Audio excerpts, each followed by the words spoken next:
Hello everyone, आज से हम वर्डप्रेस का वीडियो कोर्स स्टार्ट कर रहे हैं जिसमें आपको एकदम इन डेप्थ नॉलेज दी जाएगी कि आप वर्डप्रेस में वेबसाइट कैसे बनाएंगे। इन डेप्थ नॉलेज का मतलब मैं एक एक पॉइंट यहाँ पे क्या करूंगा, क्लियर बताऊंगा, जिससे क्या होगा कि आपका प्रोसेस आसान हो जाएगा। आप क्या कर सकते हैं, वेबसाइट डेवलप कर सकते हैं आसानी से, क्योंकि वर्डप्रेस जो होता है वो वेबसाइट बनाने के काम आता है। देखिए, वर्डप्रेस में हम क्या करते हैं, मैं आपको क्लियर बता देता हूँ। वर्डप्रेस में हम डायनेमिक वेबसाइट बनाते हैं। डायनेमिक वेबसाइट बनाने का मतलब प्रोसेस क्या है, यहाँ पे हम डेटाबेस का यूज करते हैं, यहाँ पे हम पीएचपी का यूज करते हैं। वो क्या प्रोसेस होता है वो मैं पूरा आपको क्या करूंगा, बताऊंगा। ये जो कोर्स है ये पूरा का पूरा बिगनर के लिए है। मतलब बिगनर क्या कर सकता है, शुरू से इसको ज्वाइन करके एक एक पॉइंट को क्या कर सकता है, क्लियरली समझ सकता है कि आप पॉइंट को कैसे हैंडल करेंगे और कैसे उसको समझेंगे। ये चीजें मैं एक एक करके क्या कराऊंगा, क्लियर कराऊंगा। देखिए, वर्डप्रेस में जो सबसे पहले बात आती है वो आती है व्हाट इज सीएमएस, क्योंकि सीएमएस का ही एक अंडर पार्ट है वर्डप्रेस। तो मैं सबसे पहले सीएमएस बता देता हूं कि सीएमएस होता क्या है। देखिए सीएमएस का मतलब क्या होता है, कंटेंट मैनेजमेंट सिस्टम।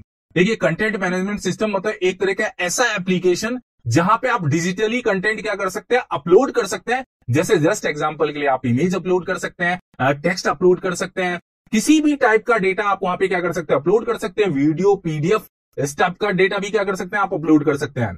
तो कंटेंट मैनेजमेंट सिस्टम क्या है, एक एप्लीकेशन है, मतलब वो वर्डप्रेस के साथ में है। वहां पे आप क्या करेंगे, वेबसाइट जब बनाएंगे तो ये सारे ऑप्शंस आपको मिलेंगे जो आप क्या करेंगे, उसको यूज कर सकते हैं। देखिए, कंटेंट मैनेजमेंट सिस्टम जो होता है वो वेब कंटेंट मैनेज करने के काम आता है। मतलब वेब कंटेंट मैनेज करने का मतलब वेबसाइट का कंटेंट मैनेज करना। एक तरह से आप यहाँ पे क्या करने वाले हैं, वेबसाइट का कंटेंट मैनेज करने वाले हैं। वेबसाइट का कंटेंट मैनेज करने का मतलब ये हुआ कि जो भी डेटा आप रखेंगे वो पूरा मैनेजेबल होगा वेबसाइट के अंदर। तो कंटेंट मैनेजमेंट सिस्टम एक तरह से ये कह सकते हैं कि आप जब वर्डप्रेस को इंस्टॉल करेंगे, वर्डप्रेस भी एक कंटेंट मैनेजमेंट सिस्टम है, अभी मैं आगे के प्रोसेस में समझाऊंगा। मतलब एक तरह से मैं ये समझा रहा हूं कि कंटेंट मैनेजमेंट सिस्टम में होता क्या है कि जो आपका 70% काम होता है वो बना बनाया आपको मिल जाता है। वहां पे आपको क्या करना पड़ता है, डेटा अपलोड करना पड़ता है, और वहां पे वेबसाइट बनाने का प्रोसेस क्या हो जाता है, तैयार हो जाता है। अब देखिए, एक चीज मैं और क्लियर बता देता हूं यहाँ पे कि वर्डप्रेस ही नहीं है कंटेंट मैनेजमेंट सिस्टम, बहुत सारे सीएमएस है। मतलब कंटेंट मैनेजमेंट सिस्टम का मतलब सीएमएस, मतलब सीएमएस बहुत तरह के होते हैं वेबसाइट बनाने के लिए। आपने सुना होगा, वर्डप्रेस सुना होगा, और वर्डप्रेस के अलावा भी सीएमएस होते हैं जिसके थ्रू आप क्या कर सकते हैं, वेबसाइट बना सकते हैं। हम उन सीएमएस को क्यों नहीं यूज करेंगे वो मैं बताऊंगा। देखिए, वर्डप्रेस को क्यों यूज करना चाहिए, उन सीएमएस को क्यों नहीं यूज करना चाहिए, इसका मैं प्रोसेस क्लियर बता दूंगा, जिससे आपका माइंड रहेगा कि मैं वर्डप्रेस कर रहा हूं तो एकदम बेस्ट सीएमएस कर रहा हूं। देखिए मैं आपको बता देता हूं, यहाँ पे टॉप 3 सीएमएस मैंने रख रखे हैं। वर्डप्रेस है, जूमला है, मैजेंटो है। देखिए, वर्डप्रेस टॉप 1 सीएमएस है। क्यों टॉप 1 सीएमएस है मैं आपको बता देता हूं, क्योंकि वर्डप्रेस सीएमएस के थ्रू आप वर्डप्रेस में आप ई कॉमर्स वेबसाइट बना सकते हैं, ब्लॉगिंग की वेबसाइट बना सकते हैं, लैंडिंग पेज बना सकते हैं, कुछ एड्स से रिलेटेड वेबसाइट बना सकते हैं, आप एजुकेशनल वेबसाइट बना सकते हैं। मतलब वर्डप्रेस एक ऐसा प्लेटफॉर्म है जो आपको किसी भी टाइप की वेबसाइट बनाने का ऑप्शन देता है। मतलब ये जो जूमला और मैजेंटो है ये भी एक सीएमएस है, ये भी ओपन सोर्स है, ये भी फ्री है। आप इसको भी क्या कर सकते हैं, डाउनलोड करके इंप्लीमेंट करके वेबसाइट बना सकते हैं। और जूमला जो और मैजेंटो है, एक तो टफ है प्रोसेस में, मतलब आप काम करेंगे और देखेंगे तो ये प्रोसेस में बहुत टफ है। यहाँ पे आपको थोड़ा सा काम क्या करना पड़ेगा, मैनुअली कोड के थ्रू करना पड़ेगा। वर्डप्रेस में आप विदाउट कोड क्या करने वाले, पूरी की पूरी वेबसाइट को बनाने वाले हैं। तो एक चीज मैं क्लियर कर देता हूं, जूमला और जो मैजेंटो है वहां पे आप क्या करते हैं, वहां पे ई कॉमर्स वेबसाइट बनाते हैं, मगर वहां पे कोडिंग की नॉलेज होनी चाहिए बंदे को। थोड़ा कोड का प्रोसेस क्या होता है वहां पे यूज होता है। मगर वर्डप्रेस एक ऐसा प्लेटफॉर्म है जहां पे आपको कोडिंग की जरूरत नहीं पड़ती। आप विदाउट कोड पूरी की पूरी वेबसाइट बना के क्या करते हैं, एक पूरी की पूरी वेबसाइट बना के तैयार कर सकते हैं। अब मैं एक प्रोसेस और क्लियर करा देता हूं। देखिए, वर्डप्रेस अब होता क्या, पहले वो चलते हैं, क्योंकि वर्डप्रेस मैंने बताया कि वो एक सीएमएस का पार्ट है। सीएमएस क्या होता है, कंटेंट मैनेजमेंट सिस्टम होता है। अब हम देखते हैं व्हाट इज वर्डप्रेस। देखिए, वर्डप्रेस क्या है, एक free open source content management system है जिसको पीएचपी में क्या है लिखा गया है। मतलब पीएचपी में लिखे जाने का मतलब जिसकी प्रोग्रामिंग जो की गई है, पीछे बैकएंड की जो प्रोग्रामिंग है वो पीएचपी लैंग्वेज में की गई है। मतलब पीएचपी तो यहाँ पे लिखा है, वहां पे एचटीएमएल भी यूज है, सीएसएस भी यूज है, जावास्क्रिप्ट भी यूज है, जेक्वेरी भी यूज है। बहुत सारी ऐसी टेक्नोलॉजी है जो बैकग्राउंड में यूज की गई है। मगर अपना तो काम क्या होता है, प्रोसेस को केवल इंप्लीमेंट करना। प्रोसेस को इंप्लीमेंट करने का मतलब ये हुआ कि आपको पीछे पता ही नहीं चल पाता कि इसके पीछे कोड किसका है। मगर वर्डप्रेस जो बैकग्राउंड में जो कोड यूज करता है वो पीएचपी का यूज करता है सर्वर के लिए, और फ्रंट एंड के लिए क्या यूज करता है, एचटीएमएल, सीएसएस, जावास्क्रिप्ट, जेक्वेरी, इनका यूज वो फ्रंट एंड के लिए करता है। और वर्डप्रेस जो है डेटाबेस जो यूज करता है वो माइस्क्यूएल यूज करता है। MySQL डेटाबेस के अंदर डेटा क्या होता है, स्टोर होता है। तो जब भी हम डायनेमिक वेबसाइट बनाते हैं तो ये चीज ध्यान रखना गाइस कि डायनेमिक वेबसाइट में हमेशा डेटाबेस का नाम जरूर आएगा, क्योंकि जब हम डेटा को रखेंगे कहीं पे, मान लो मैं आपसे कहता हूं कि आप डेटा स्टोर करके रखते हैं, तो डेटा जब स्टोर करके रखने की बात आती है तो वहां पे डेटाबेस का रोल होता है।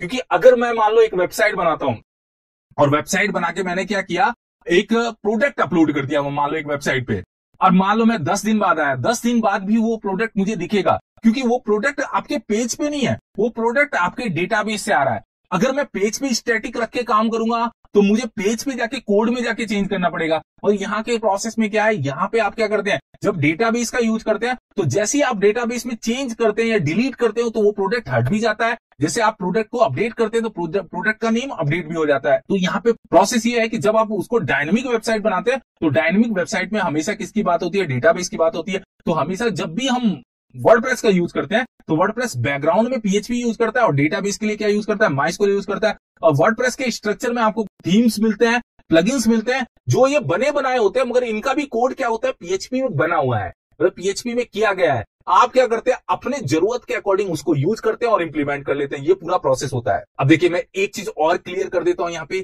एक चीज क्या क्लियर कर देता हूं कि डेटाबेस का क्या रोल होगा।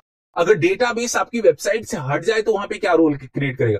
अगर आपके वेबसाइट से डेटाबेस हट गया तो आप ये समझिएगा कि आपकी वेबसाइट वहां पे बंद हो जाएगी, रुक जाएगी, क्योंकि डेटाबेस से ही डेटा वहां पे क्या होता है, डिस्प्ले होता है, और सारा का सारा जो काम होता है वो डेटाबेस में क्या होता है, मैनेज होता है।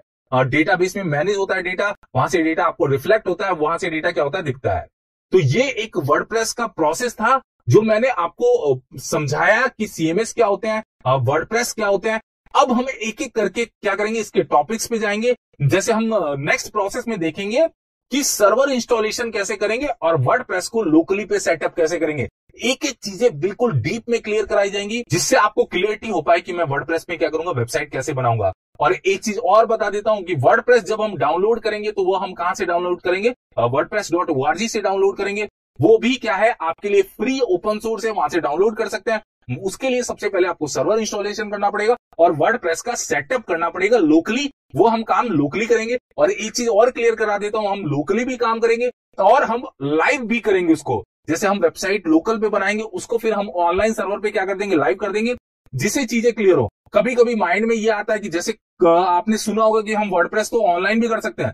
ऑनलाइन आप कर सकते हैं, कोई प्रॉब्लम नहीं है, मगर आप हमेशा काम क्या करिए, लोकली करिए। लोकली करने के बाद उसको आप ऑनलाइन सर्वर पे क्या करिए, अपलोड कर दीजिए। ये भी मैं प्रोसेस क्या करूंगा, आपको कराऊंगा, तो जिससे क्लियर हो जाएंगे कि हम वर्डप्रेस में वेबसाइट कैसे बनाएंगे, CMS क्या होता है। एक एक पॉइंट आपको क्लियर होना चाहिए कि CMS क्या होता है। वर्डप्रेस एक CMS का क्या है, पार्ट है। तो जो नंबर 1 है, मतलब अगर आप जाके गूगल पे सर्च करेंगे टॉप 10 CMS, तो उसमें वर्डप्रेस पहले नंबर पे आएगा, फिर जूमला, मैजेंटो, ऐसे बहुत सारे CMS है, ओपन कार्ट है, कोल्ड फ्यूजन है, ऐसे बहुत सारे CMS है जो वेबसाइट बनाने के लिए यूज होते हैं। और जो मोस्टली यूज होता है, जो डिमांडिंग है इस समय, वो क्या है, वर्डप्रेस। जो टॉप मोस्ट डिमांड फील्ड है इस समय, वो देखेंगे अगर CMS के मामले में, तो वो है वर्डप्रेस। तो हम वर्डप्रेस के थ्रू पूरी की पूरी डायनेमिक वेबसाइट बनाना सीखेंगे। इस पूरे कोर्स के कंटेंट पे मैं आपको क्लियर बता देता हूं कि यहाँ पे मैं आपको टोटल 4 वेबसाइट बना के दिखाऊंगा। पहली वेबसाइट ब्लॉगिंग के कॉन्सेप्ट की होगी, नेक्स्ट वेबसाइट जो हम बनाएंगे वो एजुकेशनल कॉन्सेप्ट की होगी, फिर हम ट्रैवल की वेबसाइट बनाएंगे, फिर हम ई-कॉमर्स वेबसाइट बनाएंगे इस पूरे कोर्स के कॉन्सेप्ट में, जिससे चीजें क्या हो जाएंगी, क्लियर हो जाएंगी। तो अभी मैंने आपको बताया कि CMS क्या होता है और वर्डप्रेस क्या होता है। नेक्स्ट प्रोसेस में देखेंगे कि वर्डप्रेस हम डाउनलोड कहां से करेंगे, जो ओपन सोर्स होता है, और सर्वर को इंस्टॉल कैसे करेंगे, उसको डाउनलोड करके। ये मैं प्रोसेस क्या करूंगा, नेक्स्ट प्रोसेस में आपको समझाऊंगा।